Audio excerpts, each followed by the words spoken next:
공산이기 고금에 백운청풍자거래 하사달마월서천 계명축신일출 이로다나 모아미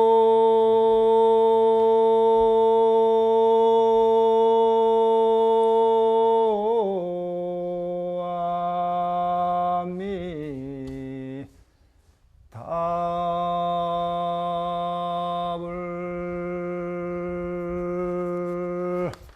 공산이기 고금에요.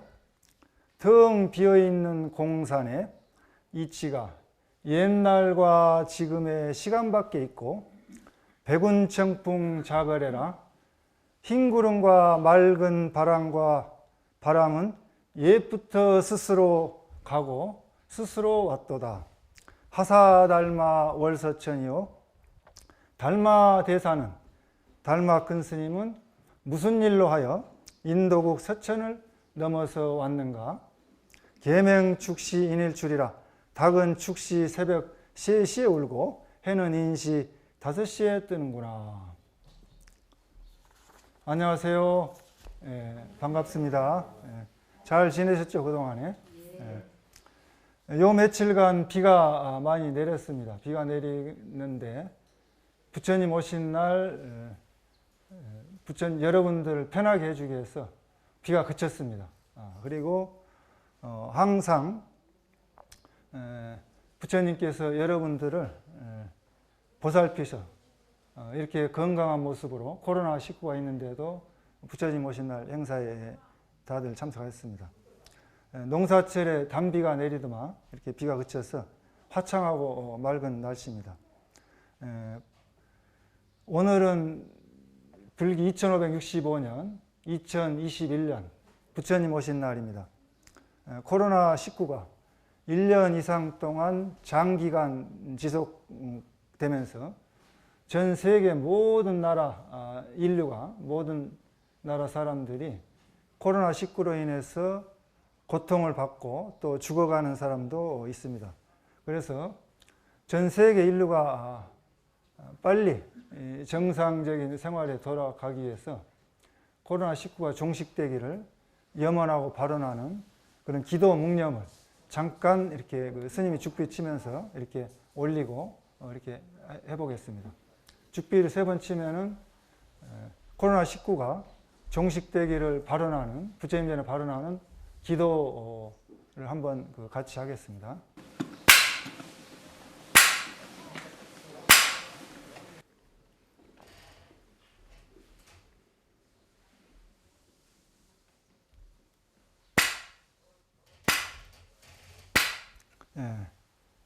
기도 묵념으로 코로나19가 빨리 극복되고 종식되기를 부처님 전에 기원했습니다. 2565년, 2021년 부처님 오신 날을 축하하는 큰 박수를 한번 부탁드립니다.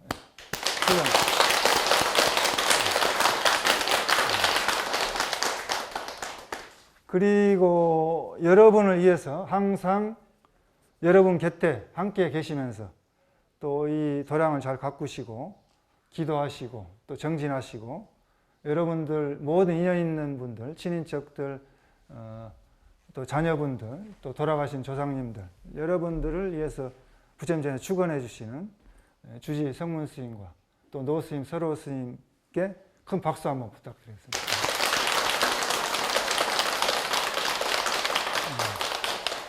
오늘 이 시간에는 저는 여러분과 함께 관음기도의 2가지 방법이 있습니다. 대부분이 이제 관음기도를 하게 되면은 관세음보살 보온품에 의지해서 기도를 하시는데 능은경 이근원통품 기도법도 있어요. 그래서 그 2가지 방법과 또 현대 미술에 대해서 말씀을 좀 올리고 망공 큰 스님의 오도성을 외워드렸는데 오도성에 대해서 말씀하고 또 그 역대 큰 스님들께서 마지막에 멋진 열반상을 반열반상을 보이신 모습을 이야기를 함께 나누고자 합니다. 그리고 시간이 좀 걸리더라도 법문을 마치고 나서 동해사 신도님들만 위한 그런 그 여담을 좀 해드리겠습니다. 지난 2021년 4월 28일 날, 한 달 좀 못 됐는데요. 그때 그 언론에 보도되어서 여러분들 잘 아실 겁니다. 그 한국의 대기업 삼성 아시죠? 삼성 일가가 작년 2020년 10월 25일에 돌아가신 고 이건희 회장, 그 40여 년간 수집했던 그 미술품 2만 3천여 점을 그 국립박물관에 기증했습니다. 그리고 삼성 일가 유족분들이 기업의 사회적 책임을 강조한 이건희 회장의 그 뜻을 기려가지고 이건희 컬렉션을 국립기관에 기증하였습니다. 그래서 이건희 컬렉션은 세계 10대 그 미술관 못지않는 그런 규모로 엄청난 큰 규모입니다. 감정가만 해서 약 2조에서 3조에 이르는데 시가로는 10조 원이 넘습니다. 그리고 그 유족들께서는 코로나19로 전 세계 인류가 고통받고 있는데 그 현실 고려해가지고 코로나19 극복을 위해서 7천억 원을 기부했습니다. 컬렉션은 뭐죠? 컬렉션? 여러분들 잘 아시죠? 컬렉션이라는 미술품, 우표, 또 골동품, 책, 이런 우표, 이런 것들을 모으는 행위입니다. 또 모으는 물건을 말하고. 그래서 컬렉션은 수집한다는 뜻인데, 그 컬렉터는 이제 수집가죠. 수집가, 컬렉터가 그 취미에 의해서 재미있는 그런 그 모으는 행위입니다. 그래서 수집하는 물건이 꼭 높은 가격만이 필요한 건 아니고, 그 수집가의 어떤 그 가치가 반영된 그런 것이 중요하죠. 그래서 컬렉터가 어떤 기준으로 모으느냐, 그것이 중요합니다. 근데 이제 현대 사회에서는 지금 그 미술품이 부동산이나 주식과 똑같은 그런 그 투자 행위로 지금 자리 잡고 있습니다. 그래서 이제 주식과 부동산에만 투자하는 게 아니라 미술품에도 이렇게 투자해서 그것을 뭐라고 하냐면 미술품에 대한 재테크를 아트테크라고 그래요. 아트테크. 그래서 이제 근데 미술품은 가격이 올라갈수록 많은 사람들이 그 살려고 합니다. 그 이유는 뭐냐면은 특정 계층의 지위를 반영해서 과시하려는 욕구가 있어요. 그런 효과를 뭐라고 하냐면 배불렌 효과라고 해요. 배불렌 효과. 그래서 가격이 올라가면 올라갈수록 그 미술품을 소장하려고 하는 그런 그 수요가 일어난다는 얘기죠. 그래서 미술품 투자는 부자들만의 전유물은 아니고 누구나 할 수 있는 그런 그 투자입니다. 그래서 이제 비교적 적은 돈으로도 적은 가격의 미술품을 구할 수가 있고, 또 다양한 요소를 고려 없이 이렇게 이제 작품 선택만 잘 하면은 모을 수 있는 그 장점이 있다고 그래요. 그래서 미술품을 감상하는 데만 그치지 않고 그런 그 재테크 대상으로 지금 그 인정받고 있는 시대입니다. 그리고 또 이제 미술품으로 얼마 전에 세금을 낸다고 했죠, 세금을. 그런 그 논의가 있었습니다. 근데 지금 그 우리나라에서는 좀, 아직 그런 게 제도가 정착 안 됐는데, 이제 영국이나 프랑스, 일본에서는 지금 세금으로 그렇게 미술품을 내는 그런 제도를 하고 있다고 합니다. 이 그림을 한번 여러분 보셨습니까? 이 그림. 행복한 눈물. 이게 이제 이 그림이 13년 전에 2008년도에 언론에 보도돼서 여러분들 잘 아실 거예요. 그러니까 한 여성이 만화 그림인데 그 크게 확대해서 96.5cm, 96.5cm 정사각형 그림인데 웃으면서 눈물을 흘리고 있어요. 이 그림이 얼마짜리인지 아시는 분 있어요? 얼마 정도 되는지?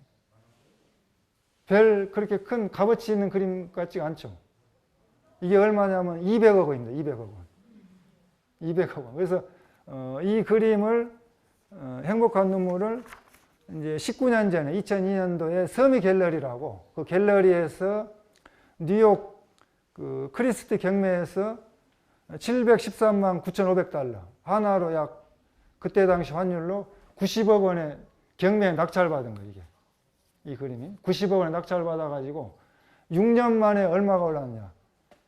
200억으로 오른 거예요. 그러니까 굉장한 그 그림에 이런 그 투자 가치가 있다 해가지고 지금 되는데, 그때 당시 이 그림이 이제 리텐슈타인 그 팝아트 작가 그림인데, 이분의 그림이 이렇게 인기가 있으니까 막 서로 살려고 해서 없어서 못 팔 지경이었다고 그래요. 그래가지고, 이 이제 리텐슈타인 씨 그림 같은 그 어떤 종류냐면은 선 몇 개 그려놓고 또 점 몇 개 찍어놓고 또 동물 시체나 배설물 같은 걸 소재해가지고 그린 그림이 이렇게 비싼 그림이래요. 그러니까 미술을 모르는 사람들이 볼 때는 황당한 겁니다. 황당하잖아요. 그리고 또 아니, 저런 그림이 어떻게 해서 몇백억씩 가는가 이렇게 이해를 할 수가 없는 거예요. 그래가지고 도대체 현대미술은 무엇인가, 또 현대미술은 이해하기가 어렵다, 난해하다, 이런 그 이야기들 합니다. 그런데 갑자기 현대미술에 대해서 이렇게 관심을 갖게 된 것은 왜 그러겠어요? 투자 가치가 있다는 거죠. 투자 가치가 있기 때문에 관심을 갖는데, 작품 하나 잘 사두었더니 몇 년 만에 크게 돈이 되었다. 그런 것입니다. 또 이것을 또 이제 그 로비하는 데 써요. 로비하는데. 그러니까 현금을 갖다 주면 걸리는데 미술품 하나 갖다 줬다는 거예요. 그러니까 로비 작품으로 이렇게 쓴다는 얘기지. 그리고 이제 이것을 과시하는 데 쓰는 거예요. 이런 그 비싼 그림을 갖다가 소장해 놓으면은 자기 어떤 그런 과시하는 부자로서의 어떤 가시를 한다는 얘기죠. 그래서 대부분이 이제 미술품들이 투자에 관련된 그런 이야기로 됐다는 얘기죠. 그리고 또 로비하는데, 또 이걸 또 재산 은닉처, 이걸 현금을 쌓아두면은 표시가 나는데 미술품 갖다 놓으면 잘 모른다는 얘기죠. 재산 은닉한다. 그렇게 미술품이 변해버렸습니다. 그래서 현대 미술이 순수한 면을 이야기하고, 또 그 현대 미술에 대해서 이제 미학에 대해서 순수한 이야기를 하면은 순진하다고 그런 시대가 됐어요. 그런데 한국이 자랑하는 그 아티스트 백남준 씨 아시죠? 백남준 씨가 37년 전에 1984년 여름에 그 미국 가가지고 전 세계적으로 유명한 전예술가가 됐죠. 그래가지고 귀국하면서 김포공항에서 기자에게 한 이야기가 있어요. 뭐라고 했냐? 예술은 사기다. 그렇게 얘기했어요. 그때 벌써 40여 년 전에 예술은 사기라고 얘기했는데, 지금도 예술이 사기가 아닌가 이런 생각들을 할 수가 있어요. 그러나 현대미술이 그 자체가 사기는 아니고, 이런 이 미술품을 다루는 사람들이 천박한 자본주의 논리에서 그 돈으로 생각하기 때문에, 또 그런 시각으로 바라보기 때문에, 저 미술품 얼마짜리지? 또 사두면 몇 년 있다 얼마 오르겠지? 이런 생각들 하니까 그런 그 시각과 천박한 자본주의가 사기로 되는 것이지, 사실 그 미술품에는 사기가 아니라는 얘기죠. 사기가 아니고 그런 그 하나의 그 예술인데, 그럼 현대미술이 왜 이렇게 어렵게 됐느냐? 어렵게 된 그 시점이 20세기 초에 사진술이 발달됐어요. 그 사진으로 찍어 놓으면은 아무리 이 화가가 그림을 잘 그려도 그 사진을 따라갈 수가 없습니다. 그래서 이제 미술가들이 이제 생각하기를 미술만이 할 수 있는 일이 무엇인가?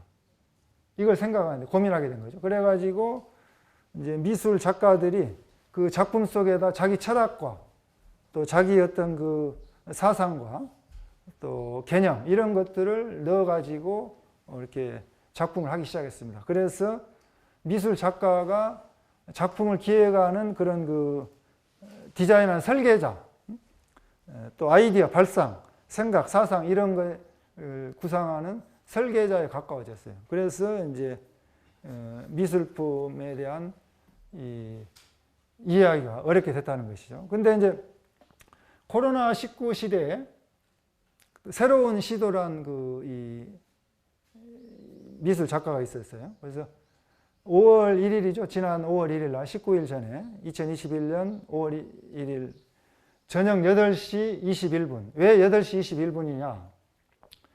2021을 20시면 오후 8시죠. 21분. 그러니까 오후 2021년을 기념해서 오후 8시에 서울 강남구 삼성동 코엑스 K-팝 스퀘어 대형 LED 전광판에 광고가 일시 멈추고 그 데이비드 호크니 그 동인턴 애니메이션 동영상 작품이 2분 30초짜리가 방송됐습니다. 근데 그 전광판이 얼마나 비싼 광고 전광판이냐면은 3분에 2,500만씩이에요. 3분에 2,500만 원. 그러니까 2,500만 원을 벌 수 있는데도 불구하고 그걸 멈추고 무료로 예술가 작품을 이렇게 기획해서 전시했습니다. 그러니까 광활한 초원을 바탕으로 해가지고 해가 올라오는 그 동이트는 아침 해 올라오는 그런 애니메이션이 이렇게 이제 광고판에 등장하니까 길 가는 시민들이 멈추고 이렇게 감탄사를 연발했습니다. 그 장면은 이제 여러분 들어가시면 동영상이 나와요. 노란색이 한없이 따뜻하게 느껴진 해가 방고의 붓질처럼, 방고씨는 그 물감이 마르기 전에 그 덧칠을 하게 돼요. 그래서 이제 모작을 하기 어려운데 이렇게 그냥 팍 섞여서 그런 해가 떠오르는 그런 그 화면을 그렇게 선사했다. 그래서 이제 글씨가 나타나는데 Remember you cannot look at sun or death for very long. 태양, sun, 태양 혹은 죽음을, death, 죽음을 오랫동안 for very long 바라볼 수 없음을 look at 기억하라. cannot 바라볼 수 없음 cannot remember 기억하라. 그러니까 remember 기억하라. 태양과 죽음을 오랫동안 바라볼 수 없음을 기억하라는 그 데이비드 호크니의 그 자필 글씨가 쫙 나타나면서 이렇게 이제 해 뜨는 장면이 이렇게 그 영국 작가죠. 나타났습니다. 그래서 영국 작가 중에서 데이비드 호크니 씨는 살아있는 작가들 중에서 가격이 가장 비싸요. 1,018억 원입니다. 작품 하나에 1,018억 원. 예술가의 초상이. 그래서 이제 기록이 2019년도에 깨지긴 했지만은 살아있는 작가 중에서 가장 비싼 작가 그림인데, 메몬토 모리란 말이 있죠. 메몬토 모리. 자신의 죽음을 기억하라. 또 너는 반드시 죽는다는 것을 기억하라. 내가 죽을 것을 기억하라. 그런 뜻인데, 전쟁에 승리했다고 자만에 빠지지 말고 언젠가는 죽게 될 것이니 신중하게 인생을 생각하며 살아가라. 로마의 개선 장군이 전쟁에 가가지고 승리해서 시가 행진할 때 노예를 시켜가지고 이렇게 뒤에서 외치게 했다고 그래요. 그런 문화가 있었는데, 우리는 이런 코로나19로 인해서 죽음을 생각하고 또 삶의 의미를 생각할 수 있는 기회가 됐습니다. 그래서 죽음 앞에 직면해서 자기 인생을 돌아보지 않고서는 올바로 살아갈 수 없다는 것이죠. 그러니까 데이비드 호크니는 우리 어떻게 얘기했냐면, 우리들 눈에 비친 세상은 어떠한가요? 세상의 아름다움을 보기 위해서는 시간이 필요합니다.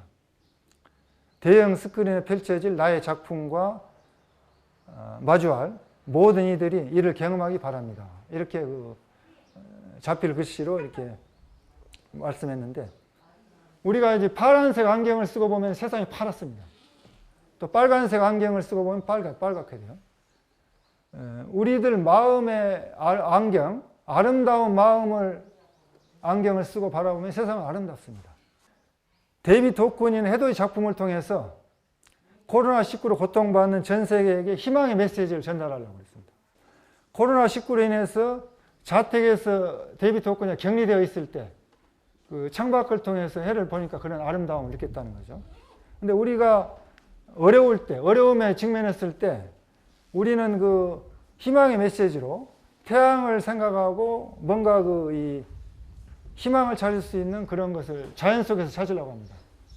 그렇지만 우리 불교에서는 희망의 메시지를 어디서 찾느냐?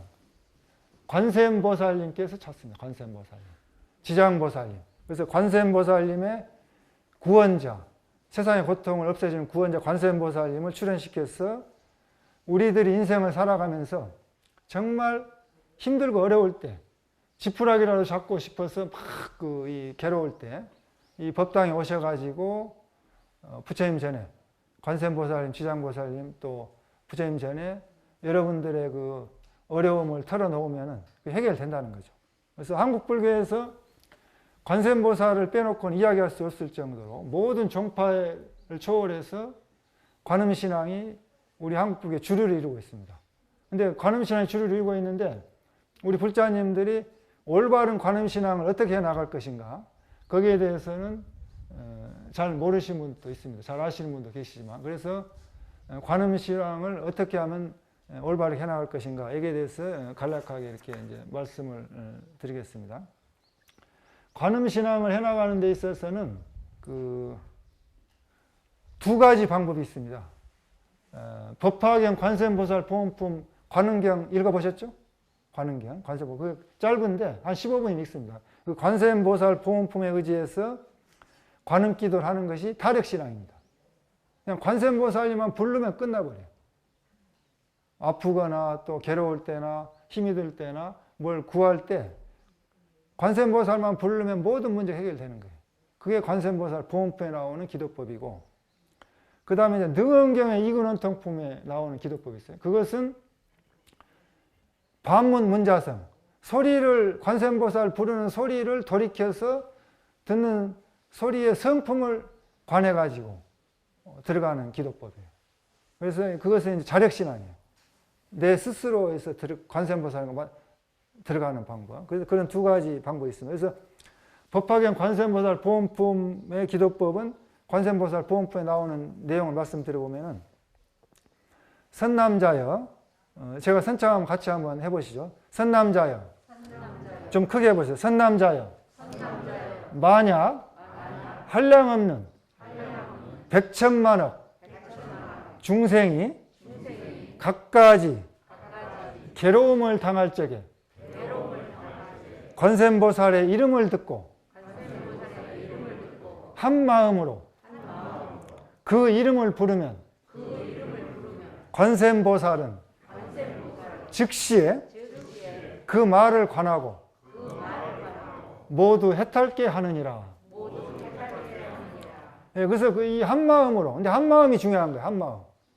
관세음보살 부르는데 막 잡생각 일어나가지고 그 정신 집중이 안 돼요. 정신 통일이 안 돼.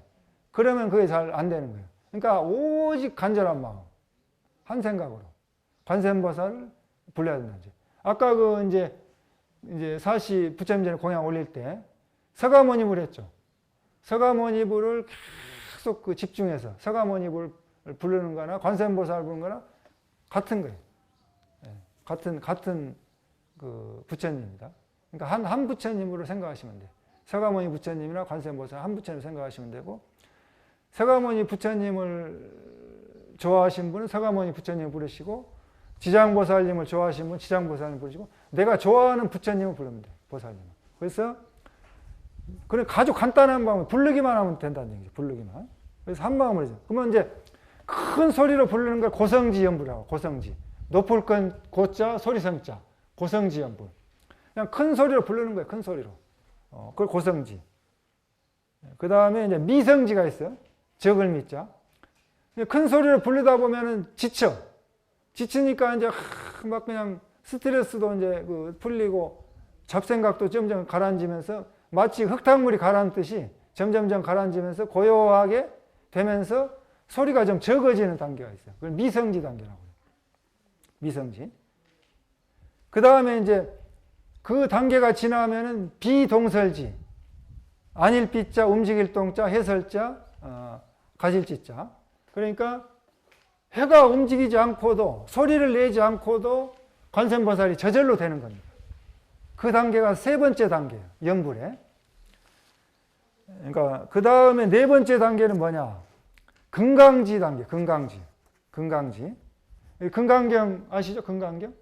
금강경. 금강경이 금강인데 연불 소리를 아예 안 내버려. 무건으로. 부르지 않아도 저절로 마음속으로 그 관세음보살이 되면서 관세음보살과 내 마음속에 관세음 하나가 되면서 선의 경지로 갑니다. 선의 경지. 높은 경지로. 높은 경지로 가는 단계가 성과 염불이 하나로 합치되는 점이 있어요. 선념일치가 되는 단계가 있어요. 그래서 그 관세음보살 보온품을 해도 선으로 갈 수 있다. 염불선으로. 그 다음에 이제 능은경의 이근원통법인데 같이 이제 스님이 선처하면 또 한번 따라 해보시죠. 능은경 관세음보살 이근원통법입니다. 그때, 크게 하세요. 그때 관세음보살이 자리에서 일어나 부처님 발에 예를 올리면서 말씀드렸다. 세존이시여 제가 회상하건대 지난날 헤아릴 수 없는 항사급 이전에 크게 하세요. 부처님께서 세간에 출연하셨는데 그 명호가 관세음이셨습니다. 저는 그 부처님의 가르침에 힘입어 보리심을 발했습니다. 부처님께서는 가르침을 듣고 생각하고 수행함으로써 문사수 삼매에 들라고 저에게 가르치셨습니다. 예, 그러니까 관세음 보살이 관세음 부처님입니다. 관세음 부처님이 가르쳐 주신 그 기도법이요. 문사수, 들을 문자, 생각할 사자, 닦을 수자, 문사수. 그 세 가지 방법인데 우리가 그 소리를 듣는 감각기관 귀 있죠, 귀. 그러니까 우리는 모든 사물의 인식을 어떻게 하느냐? 안, 이, 비, 설, 신, 이 6가지. 그러니까 안, 눈, 손 한번 들어봐. 눈 자기 눈을 한번 가르쳐봐. 눈, 눈, 안근이라 안근. 그 다음에 귀. 그 다음에 코, 비.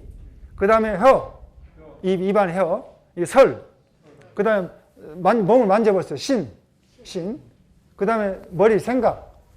그러니까 이 6가지 감각기관으로 모든 사물을 인식합니다. 이 6가지 감각기관이 아니고서는 우리는 사물을 인식할 수가 없어요. 그 육처라고 그래요. 여선육자. 육처라고 하기도 하고 육적이라고 그래요. 도둑적자. 그러니까 6 도둑놈이라는 얘기지.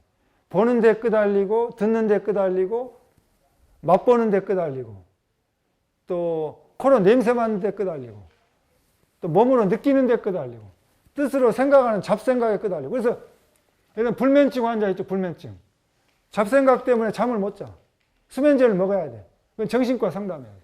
그러니까 우리들이 그 감각기관이 우리를 갖다가 혼란시키게 하는 6가지 이 도둑들입니다. 이것을 통제하는 게 뭐냐? 마음이야, 마음. 마음이 보고, 마음이 듣고, 마음이 냄새 맡고, 마음이 느끼고, 마음이 생각한다는 얘기죠. 마음을 중심을 잡지 않으면은 이 6가지에 혼란스럽게 된다는 얘기죠. 근데 그래서 우리가 이 6가지 감각기관에서 닦아 들어갈 수 있는 가장 쉬운 방법이 뭐냐? 이근원통. 들어서 닦는 게 가장 쉽다는 얘기지. 그래서 이행문이라고 그래. 시우리자, 이행문. 이 원통전이라고 큰 자리 가시면 보셨죠? 원통전? 원통전이 능언경의 이근원통 품맥을 따서 우리들 사람이 들을 수 있는 주파수가 20Hz에서 2만 Hz라고 합니다. 적은 소리는 20Hz, 높은 소리는 2만 Hz.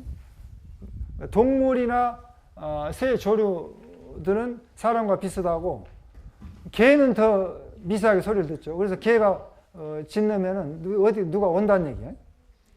그리고 사람이 가장 잘 들을 수 있는 주파수가 3000에서 4000 주파수라고 합니다. 헬츠가. 근데 이제 2만 헬츠 이상은 어린애도 들을 수가 있는데 10세 이전의 아이일 경우는 듣고, 나이가 들어갈수록 이제 그 소리를 귀가 손상이 돼가지고 자꾸 이제 못 듣는다고요. 그래서 가는 기가 먹는다고 그러죠, 나이 먹으면. 그래서 이제 문수보살에게 부처님께서 25가지 원통 그 수행법 가운데 아난존자에게 무엇이 좋겠는가 물으니까 24가지 원통 수행은 어느 정도 수행 경지에 들어가야지, 수행 경지에 들어가야지 성취할 수 있는 방법이고, 마음만 먹으면 쉽게 할 수 있는 게 관세음보살 이근원통법이다. 그래서 관세음보살의 이근원통법을 수행하는 게 좋겠다. 이렇게 그 이야기를 했습니다. 그래서 근데 우리 불자님들도 이근원통 그 수행법을 하시면은 그 좋겠습니다. 그러니까 이제 소리를 듣는 건데, 반문 문자성은 뭐냐면 돌이킬 반자, 들을 문자. 그러니까 관세음보살 소리를 듣고 돌이켜서 다시 듣는다. 무엇을 듣느냐? 마음을 듣는다. 마음. 자성을 듣는다. 그러니까 소리를 듣되 소리를 내는 마음을 듣는다네요. 마음을. 그게 반문 문자성 기도법입니다. 듣는 소리를 돌이켜서. 그러니까 관세음보살 연부라는 소리를, 자기 소리를 자기가 듣되 소리에 끄달려가지 않고 잡생각에 끄달리지 않고 소리를 돌이켜서 발판을 해가지고 소리를 내는, 소리를 듣는 자기 자신의 마음속으로 들어가 버린다는 거죠. 그걸 반문 문자성이라고 그래요. 그게 이제 연불선입니다. 연불선. 그러니까 잡념이나 번뇌망상에 끄달려가는 게 아니에요. 그 소리를 자각한다는 거죠. 근데 이제 한 10분이나 30분 동안 관세음보살, 서가모니볼, 지장보살 연불을 막 하다 보면은, 정근하다 보면은 30분에 1분 1초도 그 정신 집중이 안 될 때가 있어요. 계속 잡생각이 나가지고. 그래서 어느 정도 해야 좀 집중해서 들어갈 수 있느냐? 잘 안 돼요. 그럴 때는 여러분들이 이제 아예 쉬는 날, 동에서 법당에 오셔가지고 아예 도시락 싸가지고 와가지고 법당 밖에 나가지 마시고 잠깐 요 뜰방에서 드시고 하루 종일 하셔요. 한 8시간이고 7시간이고 4시간이고. 그러다 보면은 가라앉게 돼 있어요. 가라앉고 정신 집중이 3분이든 2분 집중에 들어갈 수가 있습니다. 자기를 잡을 수가 있어요. 자기 안이비설신이 그 망상에 끄달려가는 것을 잡아낼 수가 있는 겁니다.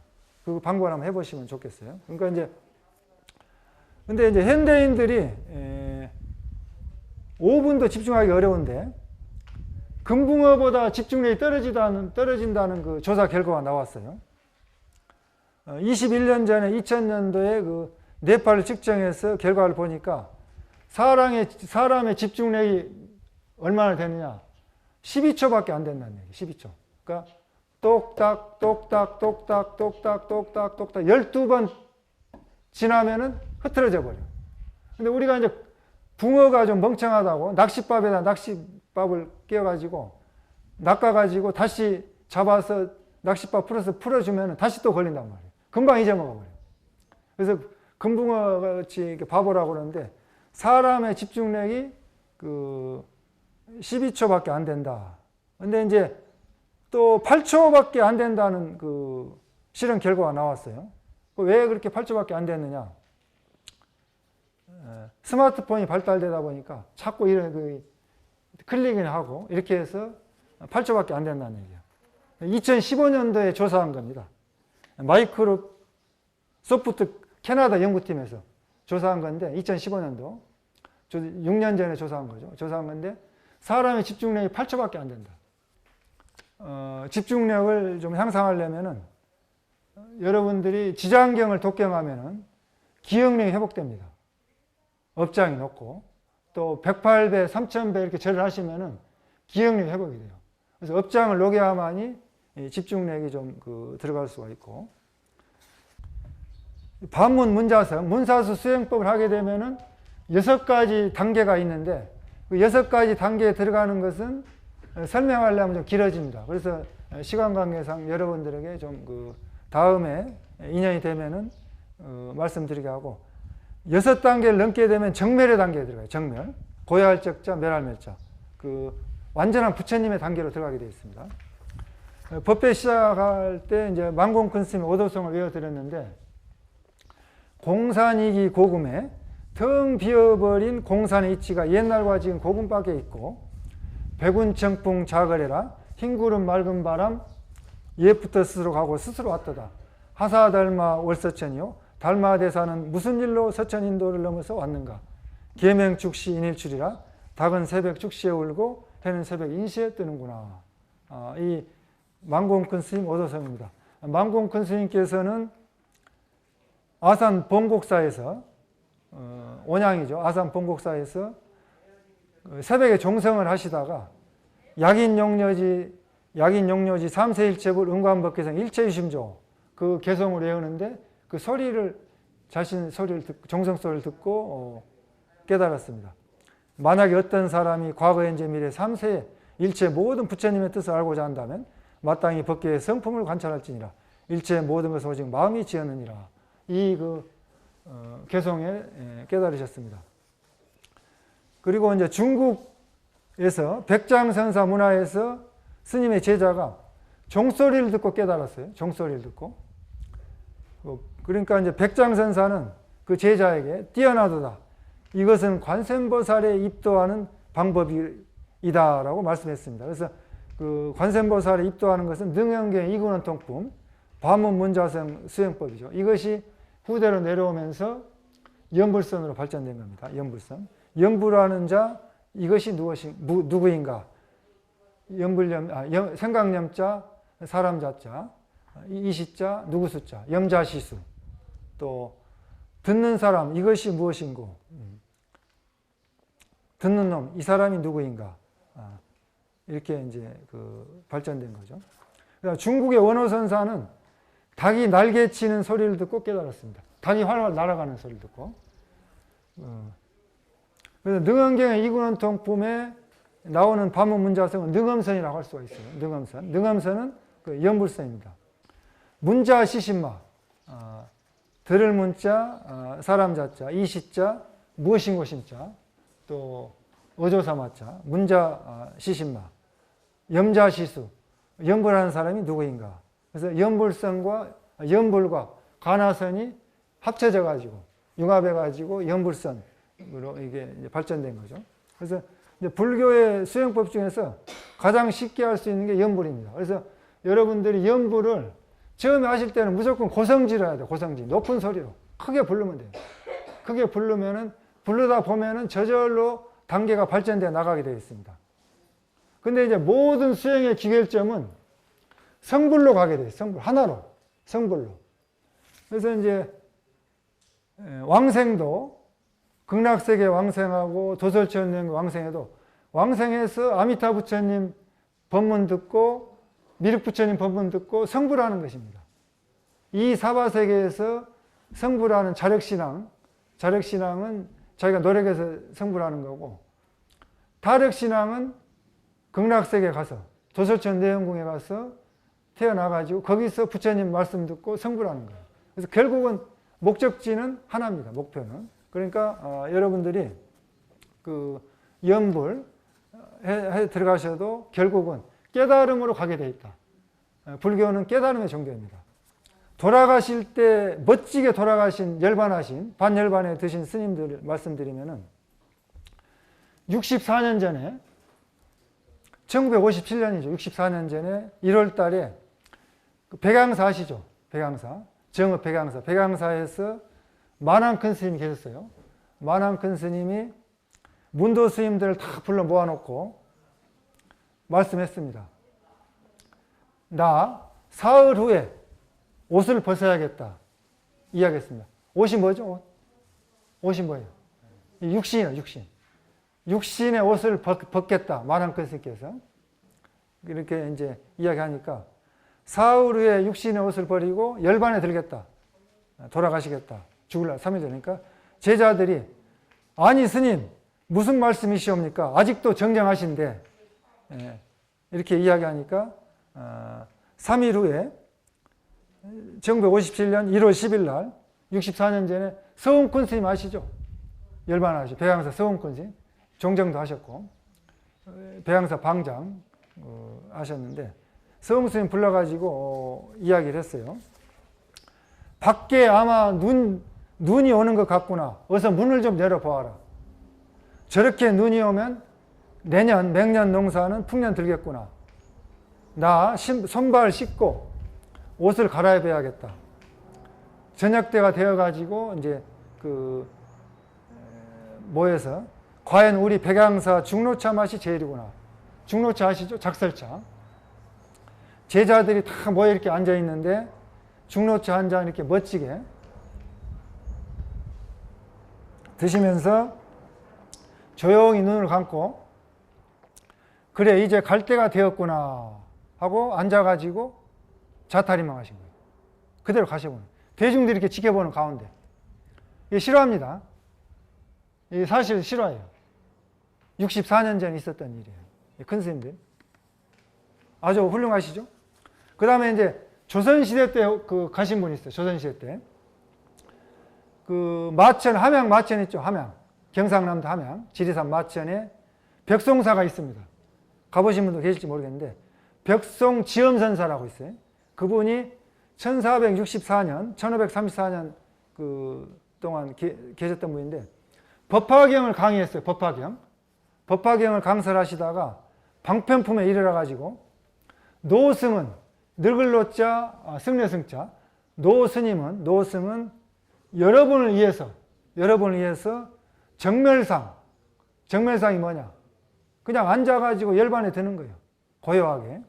정멸상을 여러분들에 보이고 갈 것이니 여러분은 바깥에서 찾지 말아라. 밖에서 구하지 말고 찾지 말고 더욱 정진에만, 공부에만 힘을 써라. 당부한 뒤에 자선 한 채로 딱 이렇게 가셨습니다. 이렇게 앉아가지고. 벽송지엄선사. 멋지게 가셨죠. 조선시대 때 가신 분이에요. 그 다음에 이제 경어 큰 스님, 우리 한국 불교의 근현대 불교의 경어 큰 스님이 천의 중흥조입니다. 경어 큰 스님께서 경어 큰 스님의 제자 해월 스님이라고 해서 해월 스님. 경어 큰 스님의 선명을 이으신 분인데 해월 스님이 말년에 부산에 서남사가 있습니다. 서남사에서 소나무 있죠. 밖에 소나무 가지를 이렇게 붙들고 선체로 그대로 가셔버렸어요. 이분은 서서 가셨어요. 그냥 입적하셨다는 얘기죠. 그리고 이제 삼국시대, 신라시대 때 의상대사 있죠. 의상대사. 유명한 의상대사. 경북 영주 부석사에서 주석하시면서 무슨 얘기를 했느냐. 내가 오늘 그대들과 작별하고자 한다. 작별이 뭐예요? 사별이죠, 사별. 죽어서 이별하겠다, 이거. 여러분과 작별하겠다. 하고 열반에 드시려고 제자들에게 말씀했습니다. 내가 오늘 그대들과 작별하고자 한다. 옷을 벗고 사별하겠다. 가겠다, 이거예요. 제자들이 말했습니다. 지금 가시면 안 됩니다. 일주일만 연장해서 가시면 좋겠습니다. 일주일 있다 가십시오. 지금 가지 마시고. 이렇게 이제 제자들 하니까 의상대사가 오늘날 작별하려다가 그럼 일주일 있다 가려고 하니까 일주일 더 계셨어요. 안 가시고. 청을 듣고 일주일 동안 무엇을 했느냐. 화엄경을 강의했습니다. 화엄경을 강의해가지고 일주일 동안 강의에다가 화엄경을 마치시고 강의가 다 끝나고 나서 그대로 앉으셔가지고 자탈해서 가버리셨어요. 어디로 가셨을까요? 부처님 계신 나라로 가신 거예요. 그러니까 평생 동안 열심히 수행을 해가지고 그 선정산매에 들어가지고 건강한 상태에서 유체이탈해가지고 마치 로켓가 그 지구 밖을 탈출해서 달나라로 가듯이 그대로 그냥 옷을 벗어버린 거예요. 여러분들이 어머니 뱃속에서 10개월 동안 옷을 만들었잖아요. 만들어가지고 그걸 뒤집어 쓴 거예요. 탈바가지를. 뒤집어 써가지고 탯줄 자르고 나온 겁니다. 탯줄 잘리는 순간 산소호흡기를 꽂는 그 중환자실에 산소호흡기를 꽂는 그 환자처럼 계속 숨을 깔딱깔딱 쉬는 거예요. 하루에 14,000번 정도. 근데 그것을 숨을 딱 끊고 산소호흡기를 빼고 숨을 끊고 로켓 타고 달나라 가듯이 가셨다. 싫어합니다. 싫어. 그래서 이렇게 그 멋지게 가신 분들께, 후학들의 공부 열심히 하러 가신 분들께 큰 박수 한번 칩시다.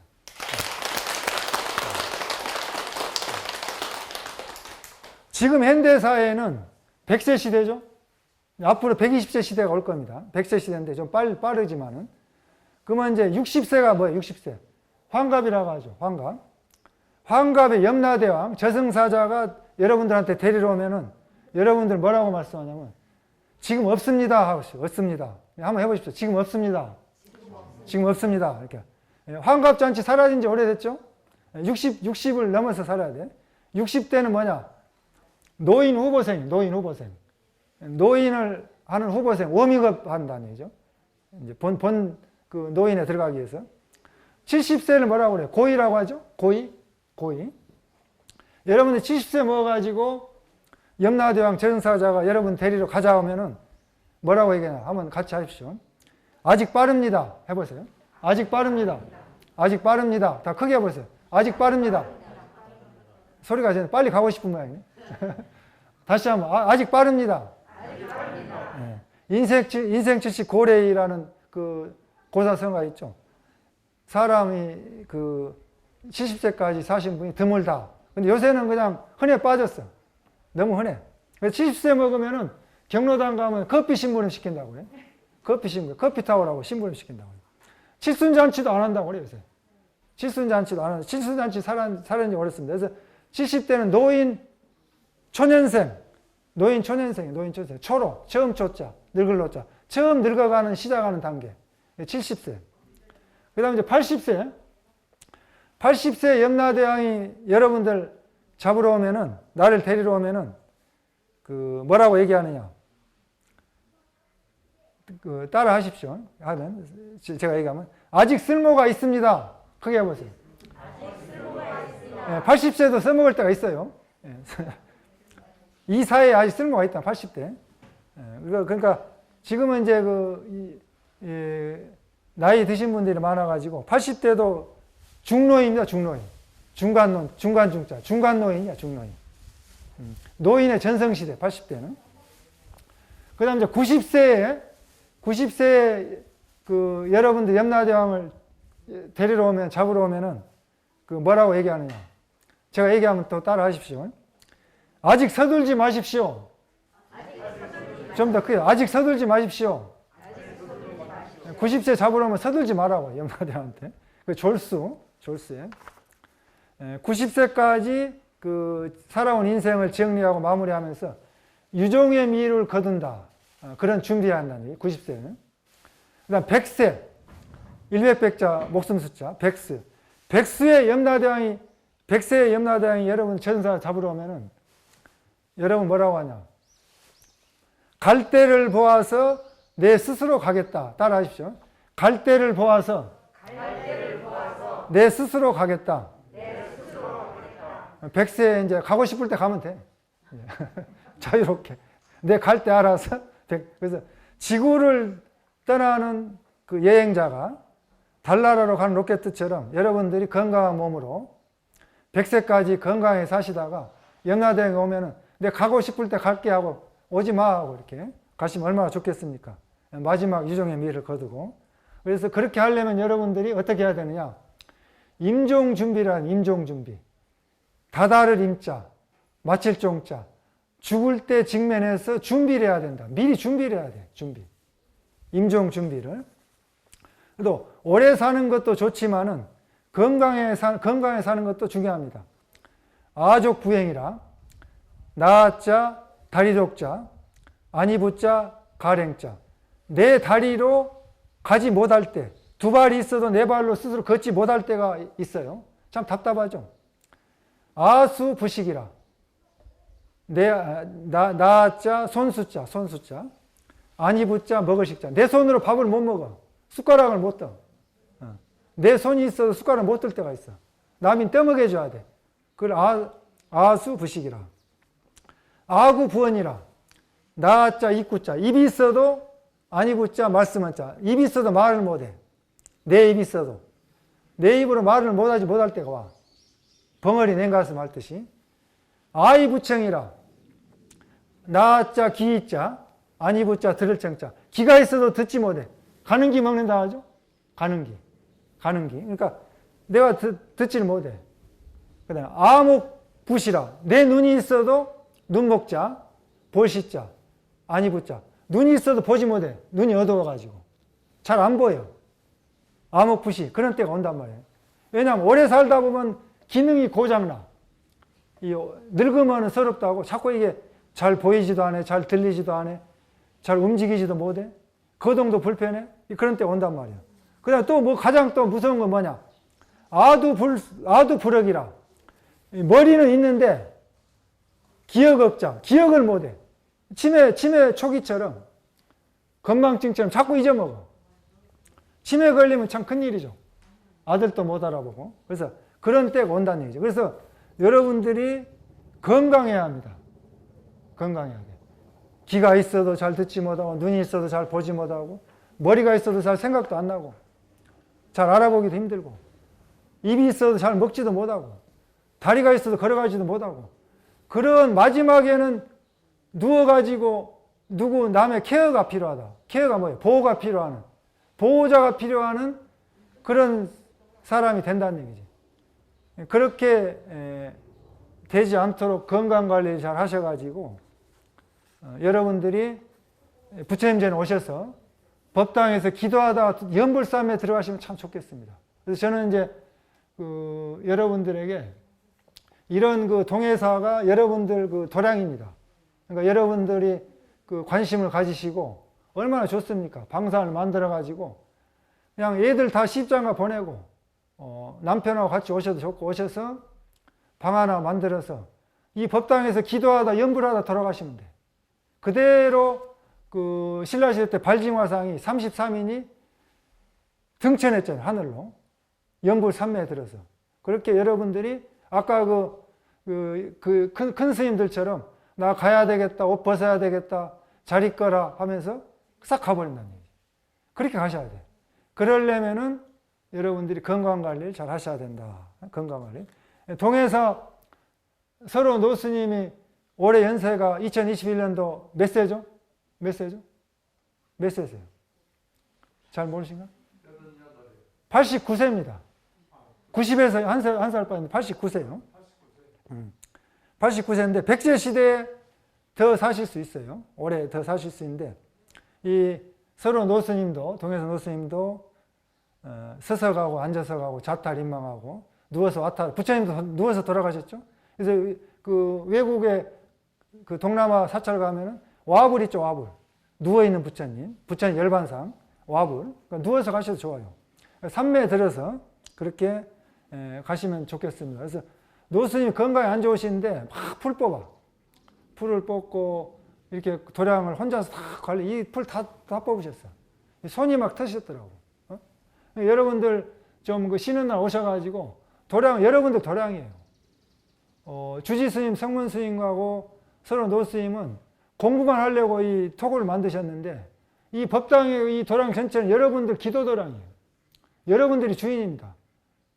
스님들이 여러분들 기도 도량을 이렇게 가꾸게 하면은 여러분 부처님한테 잘 못 하시는 거예요. 그리고 이 부처님을 모셨으면은 한 달에 한 번이나 오셔야 돼. 1년에 한 번 오신 분을 무슨 신도라고 그래요? 초파의 신도라고, 초파의 신도. 근데 초파의 신도인데, 1년에 한 번 오시면은 좀 부처님한테 민망한 거, 여러분들 자주 오셔서 이렇게 좀 가꾸시고, 이렇게 가신 큰 스님들이 계시기에 우리는 아직 희망이 있습니다. 희망이 있고, 이 한국 사회를 살아가는 현대인들에게 수행자 스님들은 안 태어난 셈 치고 아무것도 하지 않습니다. 오로지 공부밖에 안 해요.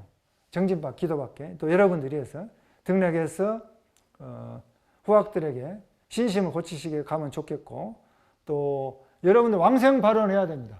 도설천 내원구 극락세계 간다 그런 발언하셔서 아미타 부처님 법문 듣고 미륵 부처님 법문 듣고 성불하시기를 바랍니다. 부처님 오신 날 2021년 4월 초파일 맞이해서 우리 주변에 있는 이웃들에게 아름다운 자비의 나눔, 부처님의 대자대비의 나눔, 보시행을 하시고 또 한 가지씩이라도 어려운 이웃들을 보살펴주고 뒤돌아보고 그렇게 했으면 좋겠습니다. 또 코로나19로 인해서 많은 이웃들이 어렵게 살고 있어요.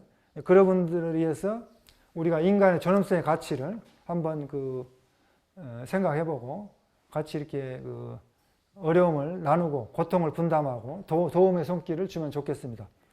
한 달에 한 번 꼭 법당에 오시고 동해사 법당에 기도 연불 참선 주력 절 수행들 하시고 각자가 또 쉬는 날 휴일날 이렇게 오셨으면 좋겠어요. 일요일이든 토요일이든 주 5일제니까.